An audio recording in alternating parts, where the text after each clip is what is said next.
The secret? It's out. Software as a service is arguably, or I would almost say inarguably, one of the best business models in the world. And a lot of entrepreneurs are trying to get into it. But as you know, it's not easy to find an idea that you can be successful with. So today in this video, let's talk about 6 mistakes that very well might wreck your chance of success, so that instead of making these mistakes, you can get going in the right direction and build a business that's not doomed from the start. And if you stick around to the end, I'm gonna tell you about the business model that I hear pitched a lot that almost inevitably fails. So we're going through 6 mistakes. Let's start with number 1, which is building a solution in search of a problem. Just because you can imagine it, think it up, or build it doesn't mean you should. So when an entrepreneur comes to me these days and they say, I have an idea for a startup or a SaaS app, I say, don't tell me your idea, tell me what problem it solves. And I usually say for whom as well. So first, find the problem. Start with a problem that someone has, usually a business, then have conversations, validate they need it, and start to build.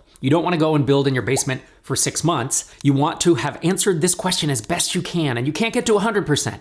Maybe you can get to 30, 40, 60%. The question you're looking to answer is, what problem do you solve and for whom? I'll talk about another mistake related to this in a minute, but right now, let's look at mistake number 2. One of the most common mistakes we see with folks who apply to my startup accelerator TinySeed is their pricing is off. Either their pricing is too low or the way they're charging, meaning their value metric, is off. It's measuring the wrong thing. The implications of this are pretty tremendous. Number 1, you can have a business that should be doing $1 million a year that's only doing $250,000 a year if you've underpriced yourself. And I've seen firsthand businesses like this. Another implication is that depending on how much your annual contract value winds up being, even if you're charging monthly, your ACV, annual contract value, is really important. Because let's say you only have a $500 annual contract value. You can only afford to do literally a handful, probably 5 or 6 different marketing approaches. It's SEO and content, and there's some virality and a few others. And I list all the B2B SaaS marketing approaches that I know in my book, The SaaS Playbook, which came out last year, saasplaybook.com, if you want to pick up a copy.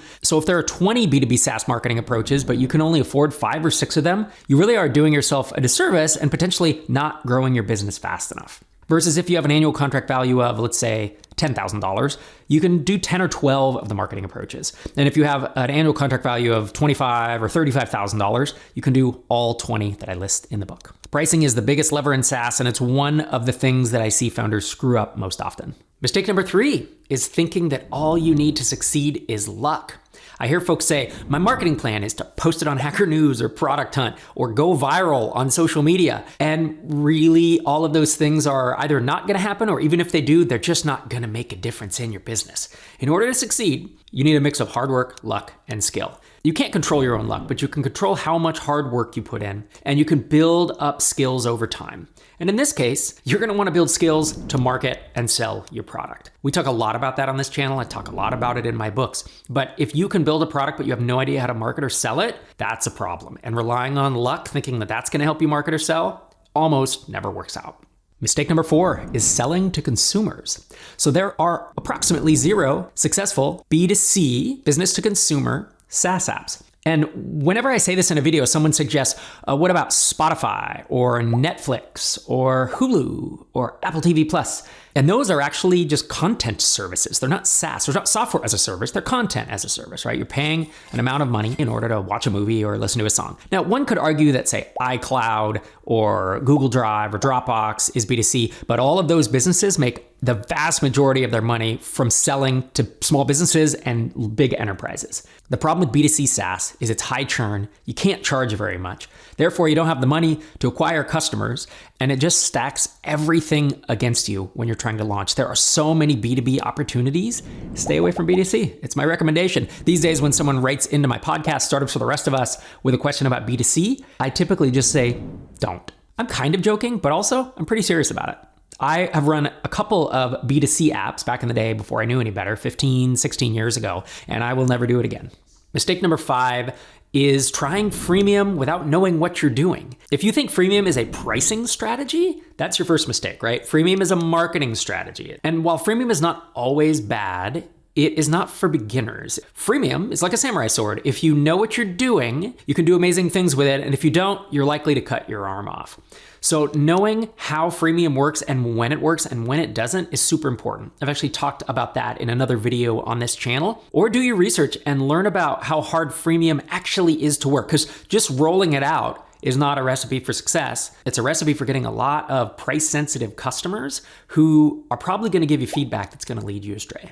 And the sixth and final mistake is avoiding talking to other humans. So in mistake number one, I talked about building a solution in search of a problem, and avoiding talking to people is probably the number one cause of this mistake. You have to talk to people throughout your entire startup journey, right? Throughout the entire life cycle of your startup. And you don't just need to talk to people, but prospects, people who might want to use your software. So during idea validation, as you're building the product, once you launch it, you need product feedback. You're going to be in customer support. You're going to be doing sales and marketing.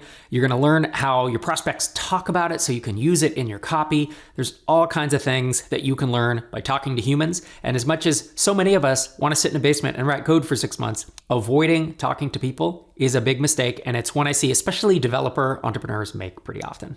If you're looking to get better at SaaS sales, specifically sales, you should join us on March 12th and 13th for MicroConf Remote. It's a fully remote and virtual conference. We'll have 4 keynotes filled with practical, tactical advice on how to improve your sales game. Our speakers include Rachel Liao of Fuse Inventory, Craig Hewitt of Castos, and Daniel Hebert of Sales MVP. After the keynotes, we have founder by founder sessions where you'll get to chat with other attendees. Get your tickets at microconfremote.com. I mentioned at the top of the video that there's a business model that a lot of people think is so great and they try to launch it and it completely implodes. And that is two-sided marketplaces. I don't know why so many folks want to launch two-sided marketplaces. It's almost like they're drawn to it like a moth to a flame or to a bug zapper that's gonna kill the business. The problem with two-sided marketplaces is if you don't already have one side of it, you're fighting a war on 2 fronts. You now have twice as much marketing to do. You have twice as much sales. No one on one side gets value unless you have the other side. Whereas if you build a SaaS app and you have 1 user or 100 or 1,000 users, they get the same value out of your application. But trying to kickstart, the cold start problem it's called, trying to kickstart a two-sided marketplace, especially if you're bootstrapping, is damn near impossible if you don't already have one side of the equation. If you look at the successful two-sided marketplaces, nearly all of them have raised tremendous amounts of venture capital. And there's a reason for that. If you watch this channel, you know there's a lot of work that goes into choosing a successful SaaS idea. And there's one thing that I would never start a SaaS business without, but it takes a couple minutes to explain. Check out this next video to get that cheat code. Thanks for watching.